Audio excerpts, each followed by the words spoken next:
بسم اللہ الرحمن الرحیم۔ السلام علیکم ناظرین، آج کی ویڈیو میں ہم ایک شاندار قلعے کا وزٹ کریں گے جو کہ ایک تاریخی حیثیت رکھتا ہے، اور اس قلعے نے استنبول کو فتح کرنے میں اہم کردار ادا کیا۔ وہ کیسے؟ اس قلعے کی تاریخ بتاتا ہوں۔ اس قلعے کا نام رومیلین کیسل اور روملی حصار کیسل کہا جاتا ہے۔ یہ آب باسفورس کے یورپی کنارے پر واقع ہے۔ اس قلعے کو سلطنت عثمانیہ کے سلطان محمد دوم کے حکم پر بنایا گیا۔ یہ قلعہ 1451 سے 1452 کے درمیان تعمیر ہوا۔ اس محل کو کیوں بنایا گیا اور اس کی ضرورت کیوں پیش آئی؟ جیسا کہ آپ کو معلوم ہے کہ جو بھی عثمانی سلطان تخت نشین ہوتا تو اس کی سب سے بڑی خواہش یہی ہوتی کہ وہ استنبول، جو پہلے قسطنطنیہ کہلاتا تھا، اس کو فتح کر سکے۔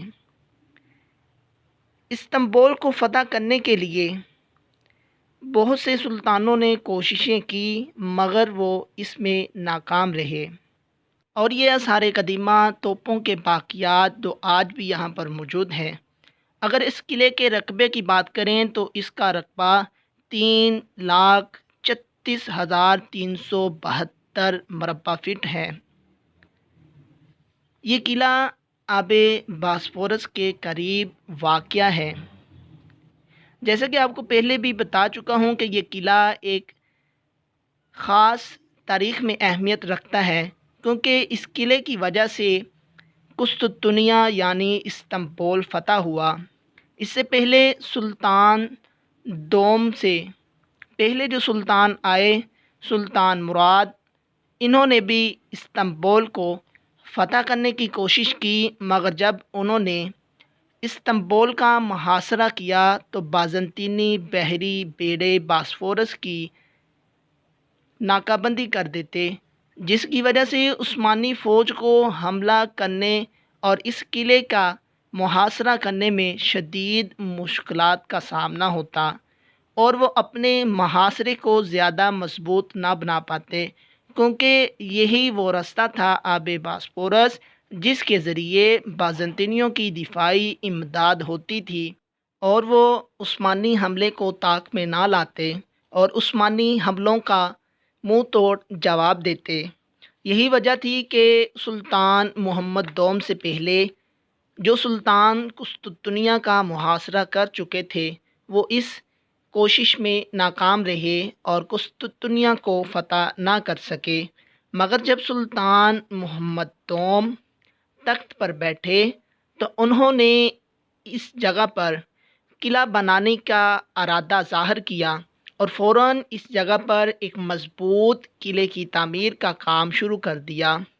اس دوران بازنطینی شہنشاہوں نے امن و امان برقرار رکھنے کے لیے امن معاہدوں کی بھی پیشکش کی، مگر سلطان محمد دوم نے امن کی پیشکش کو ٹھکرا دیا، کیونکہ سلطان محمد دوم بازنطینیوں کی چالاکیوں سے بخوبی واقف تھے، اور وہ جانتے تھے کہ یہ امن معاہدہ تو کر لیں گے مگر اپنے معاہدوں پر قائم نہیں رہیں گے، جیسا کہ تاریخ میں پہلے بھی ہو چکا تھا کہ بازنطینی امن معاہدہ تو کر لیتے مگر خود ہی امن معاہدوں سے مکر جاتے اور معاہدوں کو توڑ دیتے تھے۔ اس وجہ سے سلطان محمد دوم نے اس معاہدے سے انکار کر دیا اور اس قلعے کی تعمیر کا کام اور بھی زیادہ تیز کر دیا، تاکہ جب قسطنطنیہ کا محاصرہ کیا جائے تو سمندر کے راستے آنے والی بازنطینیوں کی دفاعی امداد کو روکا جا سکے اور اپنی بحری افواج کو اور زیادہ مضبوط بنایا جا سکے۔ اس قلعے کے حصوں کی بات کریں تو اس قلعے کے 3 اہم حصے ہیں۔ اب اس نقشے کو دیکھیے گا اور سمجھیے گا کہ یہ قلعہ کس انداز کے ساتھ بنایا گیا تھا۔ آب باسفورس کی جانب اس کا مین انٹرس گیٹ تھا اور اس کے ساتھ ایک بڑا شاندار قلعہ بنایا گیا تھا، جو کہ آپ اس تصویر میں دیکھ بھی رہے ہیں۔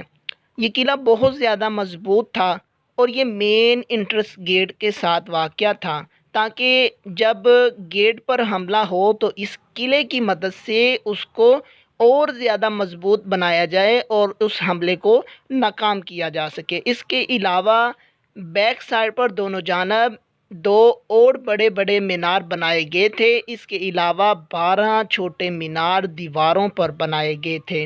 یہ قلعے کا کچھ اس انداز کے ساتھ نقشہ ہے اور یہ رات کے وقت اب موجودہ حالات میں اس طرح یہ خوبصورت قلعہ نظر آتا ہے۔ آب باسفورس کی جانب سے اس کا نقشہ کچھ اس طرح ہے، اس کا ویو اس طرح نظر آتا ہے۔ یہ مین انٹرس گیٹ والی جگہ ہے اور اس کے ساتھ یہ جو قلعہ آپ دیکھ رہے ہیں مینار، یہ مینار جو ہے وہ ایک شاہی وزیر کے نام پر رکھا گیا ہے، جس کا نام صدر اعظم چندرالی حلیل پاشا ہے۔ اس کی 9 منزلیں ہیں، 28 میٹر اونچا ہے، جبکہ 23 فٹ موٹی اس کی دیواریں ہیں۔ اس کے علاوہ بیک جانب پر جو آپ نے مینار دیکھا تھا اس کا نام زیگنوس پاشا اس کے نام پر منسوب کیا گیا ہے۔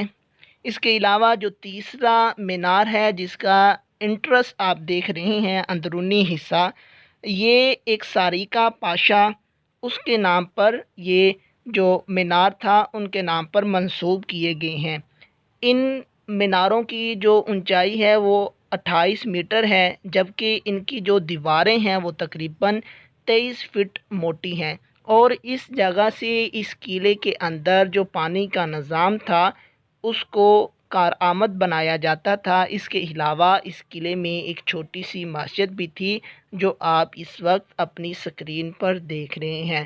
یہ شاندار قلعہ جس کو سلطان محمد دوم نے تعمیر کروایا تاکہ وہ قسطنطنیہ کے محاصرے کو اور بھی زیادہ مضبوط بنا سکے، اور نبی کریم صلی اللہ تعالیٰ علیہ وآلہ وسلم کی احادیث مبارکہ قسطنطنیہ کو فتح کرنا، جس کا مفہوم کچھ اس طرح ہے کہ تم ضرور قسطنطنیہ کو فتح کرو گے، کیا ہی شاندار وہ لشکر ہوگا اور کیا ہی شاندار اس لشکر کا امیر ہوگا۔ اس احادیث مبارکہ کو مکمل کرنے کا شرف آپ نے حاصل کیا، اور یوں آپ نے 29 مئی 1453 کو قسطنطنیہ کو فتح کیا۔ امید کرتا ہوں یہ ویڈیو آپ کو اچھی لگی ہوگی۔